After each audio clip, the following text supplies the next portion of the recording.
అందరికీ నమస్తే అండి. ఈ షార్ట్ వీడియోలో ఒక 86 గజాల్లో ఉన్నటువంటి ఇండిపెండెంట్ హౌస్ గురించి అయితే ఈ వీడియోలో అయితే చూపిస్తానండి. ఈ 86 గజాల్లో ఉన్నటువంటి హౌజు 3 గదులు అయితే స్ట్రైట్‌గా ఉంటాయండి. మొదట వచ్చేసి ఒక బెడ్రూమ్ ఉంటుంది, మిడిల్‌లో ఒక హాల్ ఉంటుంది, లాస్ట్‌లో కిచెన్ ఉంటుంది, ప్లస్ బయట common washroom plus wash area కూడా మనకి ప్రొవైడ్ చేశారు. బెడ్రూమ్లో కూడా అటాచ్డ్ వాష్రూమ్ ప్రొవైడ్ చేశారు.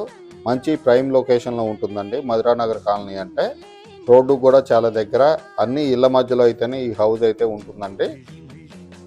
ఈ ప్రాపర్టీకి లోన్ సౌకర్యం కూడా ఉందండి. ప్రైవేట్ బ్యాంక్ నుంచి అయితే లోన్ కూడా వస్తుంది. మొత్తం కంప్లీట్ అయిపోయిన ఇల్లండి. 90% వర్క్ అయితే కంప్లీట్ అయిపోయింది. చిన్న చిన్న పనులు ఉన్నాయి. ఎవరికైనా ఇంట్రెస్ట్ ఉంటే నన్ను అయితే కాంటాక్ట్ అవ్వండి. ఈ ఏరియాలో వచ్చేసి గజం 25-26 వేలు అమ్ముతున్నారండి. వీళ్ళు ప్రైస్ అయితే 45 లక్షలు చెప్తున్నారు. ప్రైస్ అయితే నెగోషియేషన్